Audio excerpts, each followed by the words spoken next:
सुबह सुबह जब रवि काम पर निकलने लग रहा था तो तभी घर में कुछ हलचल सी हुई। ऐसा लग गया अब कोई अनहोनी घटना तो नहीं घट गई। दरअसल रवि के स्वर्गीय पिता का एक मित्र था, नाम था हरिराम। उनका एक बेटा था सुरेश। सुरेश रवि के घर आ रहा था और रवि के घर आने गला बैठ के बात कर रहा था। रवि ने सुरेश की शक्ल का नहीं देखा तो पता लग गया अग माथे पर बड़ पड़ रहे थे और उसका चेहरा ऐसा लागे था अग जनो बस इबी रो देगा। दरअसल सुरेश बहुत ज़्यादा परेशान था और अपनी व्यथा रवि के घर क्या न सड़ान लग रहा था। वैसे पिछली 2-3 पीढ़ी यानी कि लगभग 100 साल थे रवि और सुरेश के परिवार के बहुत अच्छे पारिवारिक संबंध थे। उनके डिसीजन वे ले लिया करते, उनके डिसीजन वे ले लिया करते, यानी कि ब्याह तक के भी डिसीजन आपस में कर लिया करते में उन्हें कोई दिक्कत नहीं थी। विश्वास था एक दूसरे पर, ऐसे गहरे संबंध थे। सुरेश का जो फैमिली बैकग्राउंड था बड़ा सॉलिड था। उनके पास मोटा पैसा था, मोटी शामी थे वहाँ। उनका जो फैमिली बिजनेस था वो ब्याज बट्टे का था। लोगों से ब्याज पर पीछे दिया कर दे, बदले में मकान दुकान जेवर आदि वो गिरवी रख लिया कर दे। और इसी के साथ साथ गुड़गांवे में उनका पिछले 20 साल थे सिविल कॉन्ट्रैक्ट का काम था, यानी कि वो सिविल कॉन्ट्रैक्टर थे, सरकारी ठेकेदार थे, ठेके लिया करते। एंड बहुत बढ़िया सॉलिड बिजनेस था, मोटी शामी थे, मोटा ब्योत था उनका। दरअसल बड़ी बात यह थी करीब पिछले 10-12 साल थे रवि के घर नहीं आया था सुरेश ना। 10-12 साल ते आया नहीं था। क्यों? क्योंकि सुरेश के व्यवहार में बहुत ज़्यादा घमंड हो गया था और घमंड था पीछा का। रुपया के घमंड में वो सारे ने एक डंडे गला क्या करता। एक बार तो उसने घमंड में रवि के पिता ते एक बड़ा बोल दिया था जिसकी वजह से रवि का मन आज भी दुखे था और वो अपने पिता की उस बेइज्जती ने आज भी नहीं भूल पा रहा था। इसी वजह से रवि आज सुरेश के अलावा नहीं बैठा था, बस दूर से ही राम राम करके चलने की कोशिश करी। और रवि ने देखा अब सुरेश की तो अस्त व्यस्त हालत है। अब इस चीज ने और उत्सुकता जगा दी तो सुरेश के जानते ही रवि ने माँ से पूछा, माँ सब कुछ ठीक तो है? यू सुरेश आज अपना क्यों कराया, वो भी इतनी तड़की तड़ाक? यू तो कभी मारते सीधे मुंह बात भी नहीं कराया करता। ये तुम्हारे मोहल्ले में तेन क्या करता और तुम्हारे मोहल्ले में तो बदबू आवा है, थम क्यों नहीं इसका नाम सुअर वाला मोहल्ला रख लेंदे? इन्हें तुम्हारे करते भी जानवर की बदबू आवा है, गोबर की बदबू आवा है, डांगर की बदबू आवा है। ये तेन क्या करता माँ? अक मन तो अपनी बेइज्जती ही फील हुआ है जब मैं थारे घर आऊं। इस तरह की बात जब रवि अपनी माँ से कहने लग रहा सुरेश के बारे में तो माँ बोली, अक चुप कर बेटा। क्यों माँ? कोई बात नहीं, जो होया सो होया। यू तेरा भाई है और बचपन में तो और यू बहुत खेले हैं, इकट्ठे खेले हैं। रवि चुप हो गया। आगे माँ बोली और माँ की बात सुनकर रवि के तो आश्चर्य का ठिकाना नहीं रहा, एकदम दंग रह गया।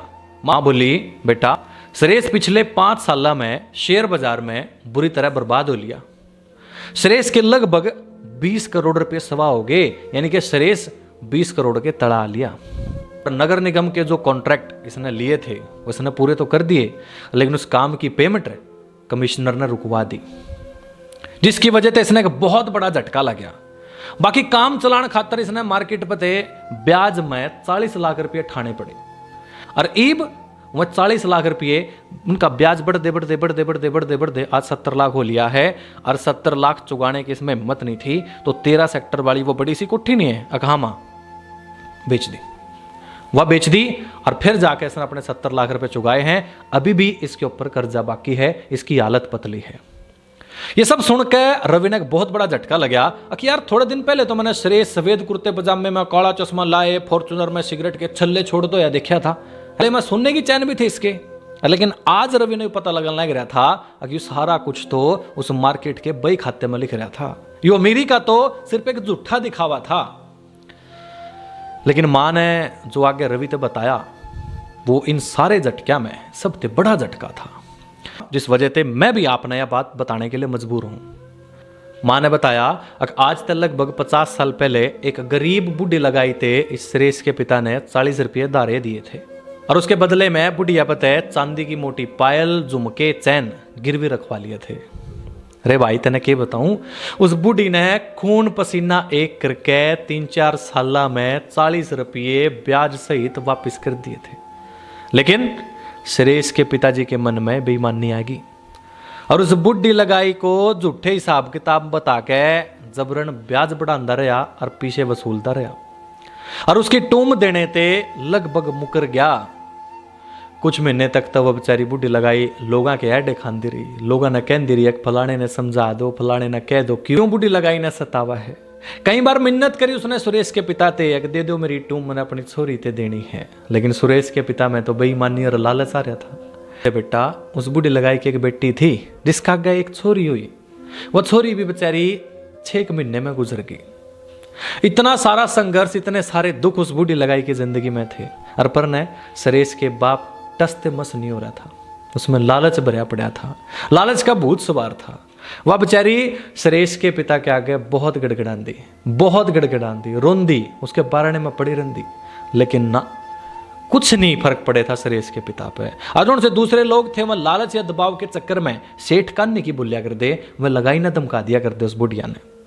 बेटा अपना घर है ना उनके लवाई था पहले, और मैं उस टाइम तेरे पापा का शादी करके नवी नवी आई थी, तो उस दिन वह मैंने बूढ़ी लगाई देखी। अकवा सुरेश और के घर के बारणे पड़ी थी और बेचारी फूट फूट कर रोने लग रही थी। उसके सारे कपड़े माटी में धस रहे थे, बाल बेचारी के बिखरे हुए थे, रो रो कर उसका बुरा हाल हो रहा था। और सारे पड़ोसी चुपचाप देखने लग रहे थे। वह रोंदे रोंदे बस एक ही बात बोले जावे थी, अक्षेठ तेरा सर्वनाश होगा, मेरे 40 रुपये तेरी नस नस मत लिखड़ेंगे। ये मना नहीं चंदे मेरे गहने, मना नहीं चंदी मेरी टूम, तू रख ले बिन 40 रुपया ना भी टुम्मा ने भी, लेकिन मेरी बद्दुआ सेठ तेरा नाश करेंगी। यहां बेईमानी के 40 रुपये तेरी जिंदगी में थे या तेरे बच्चे की जिंदगी में थे कई गुणों का लिखड़ेंगे सेठ, ये बद्दुआ है मेरी। कुछ एक साल में वह बेचारी बूढ़ी लगाई दुख में तड़प दी स्वर्ग से दारगी चल बसी। वो 40 रुपये थे ना बेटा जो आज, हाँ आज 50 साल बाद 40 लाख बन गए थे। और 40 लाख मूलधन और प्लस 30 लाख ब्याज, यानी कि 70 लाख हो गए हैं। इन 70 लाख की वजह से तेरे सुरेश भाई की जीते जी मरने वाली हालत होगी बेटा। रवि यह सारा कुछ सुन के दंग रह गया। रवि ने आज तक सुना था अक ऊपर वाले की लाठी में आवाज नहीं होती भाई, लेकिन आज उसके शामी सब कुछ प्रत्यक्ष था। ऊपर वाले की अदालत में न्याय है दोस्तों, कह दिया कर रहे हैं देर है अंधेर को नहीं। राम राम।